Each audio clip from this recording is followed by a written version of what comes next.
Halo Sobat Sobat Semanggi, kali ini kita bertemu lagi bedah buku dalam judul akuntansi perpajakan. Kali ini kita akan membahas bab 9 mengenai aset tetap. Oke, sebelumnya perkenalkan teman-teman saya. Di sini ada Mbak Rifka, di sini ada Mas Wira. Saya Fadila. Oke, kita akan membahas aset tetap. Jadi sebelum kita membahas lebih lanjut mengenai aset tetap, dan setelah kita baca-baca buku, apa sih yang teman-teman rangkum nih mengenai aset tetap, atau kita bahas lebih dulu definisinya. Apa sih definisi dari aset tetap itu? Ya, oke. Izin ya Bu, saya menjelaskan apa itu aset tetap. Aset tetap adalah aset yang dimiliki oleh suatu perusahaan dan digunakan dalam jangka waktu yang lama. Biasanya aset tetap itu lebih dari 1 tahun, dan untuk kegunaannya menunjang kegiatan operasional perusahaan. Aset tetap ini tidak dijual dalam jangka waktu yang dekat dan biasanya memiliki nilai yang tinggi. Contoh aset tetap itu mungkin diantaranya seperti bangunan, tanah, mesin, kemudian kendaraan, peralatan kantor, dan peralatan produksi. Aset tetap ini juga harus terdaftar dalam laporan keuangan perusahaan dan dicatat dengan nilai historinya sampai dengan saat ini. Gitu. Oke, itu tadi definisi dari aset tetap.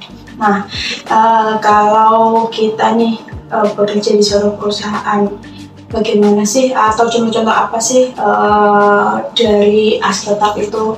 Mungkin ada klasifikasinya yang bisa perlu jawab. Oke, mungkin saya ya Bu ya yang lagi jawab. Oke. Untuk aset tetap sendiri itu ada beberapa klasifikasi, yaitu ada aset tetap berupa bangunan. Bangunan itu gedung kantor, kayak gedung produksi, gudang, dan lain-lain. Juga ada aset tetap tanah, meliputi tanah yang dimiliki oleh perusahaan tersebut. Dan juga ada mesin produksi yang mesin untuk mengelola data perusahaan tersebut, dan juga ada kendaraan berupa mobil, truk, sepeda motor, dan lain-lainnya. Dan juga ada peralatan kantor seperti komputer, laptop, terus mungkin ada kayak handphone gitu sebagainya. Dan juga yang mungkin ada satu peralatan produksi, alat-alat produksi untuk kelengkapan produksi tersebut, terus alat pengolahan dan lain-lain gitu. Oke, jadi contoh-contoh aset tetap yang ada di perusahaan ya. Oke, kita bahas lebih lanjut mengenai aset tetap. Jadi di aset tetap itu ada pengelompokan kategori. Nah, bisa dijelaskan bagaimana atau apa saja kategori-kategori dalam aset tetap dan bagaimana perhitungan dalam penyusutannya.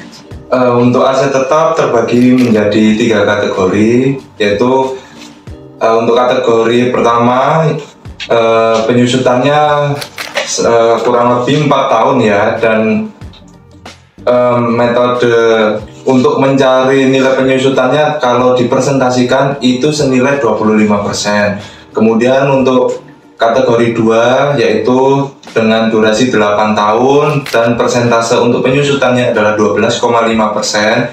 Kemudian untuk kategori 3 dengan durasi 16 tahun dan untuk perhitungan penyusutannya adalah 6,25%. Serta untuk kategori yang terakhir kategori 4 dengan durasi 20 tahun dengan untuk mencari nilai penyusutannya sebesar 5%.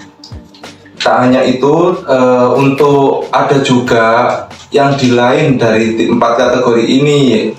Menurut undang-undang ada tambahan, yaitu aset tetap berupa bangunan, yang mana untuk aset tetap bangunan sebenarnya tidak masuk di dalam kategori ini, melainkan ada kategori khusus dengan nama, yaitu aset tetap berupa aset tetap yang tidak bergerak. Jadi bangunan itu kategorinya khusus dengan durasi dengan durasi 10 hingga 20 tahun. Jadi tergantung kategori aset itu nilainya berapa dan difungsikan sebagai apa gitu.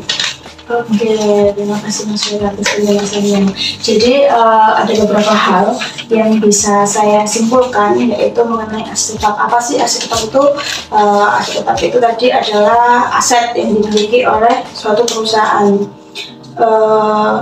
yang mana itu memiliki jangka waktu yang cukup lama untuk dijual atau memiliki nilai yang cukup tinggi. Nah, apa saja contoh-contoh yang ada di perusahaan? Itu ada bangunan, ada kendaraan, dan lain-lain. Dan seperti yang sudah sebutkan tadi, ada beberapa kategori pengelompokan aset, dan masih ada pengategorian lagi, yaitu aset yang tidak bergerak. Jadi bisa jadi ada aset yang bergerak, ada yang aset tidak bergerak gitu ya, Pak ya. Nah, aset yang tidak bergerak ini cenderung kepada bangunan atau tanah yang dimiliki oleh suatu perusahaan gitu ya. Nah, itu tadi sekilas mengenai aset tetap. Semoga apa yang kita sampaikan ini mudah dipahami dan kita akan lanjutkan pembahasan di bab-bab berikutnya mengenai akuntansi perpajakan, karena ini ada beberapa bab dan kita masih di bab 9. Terima kasih teman-teman, sampai jumpa. Dadah.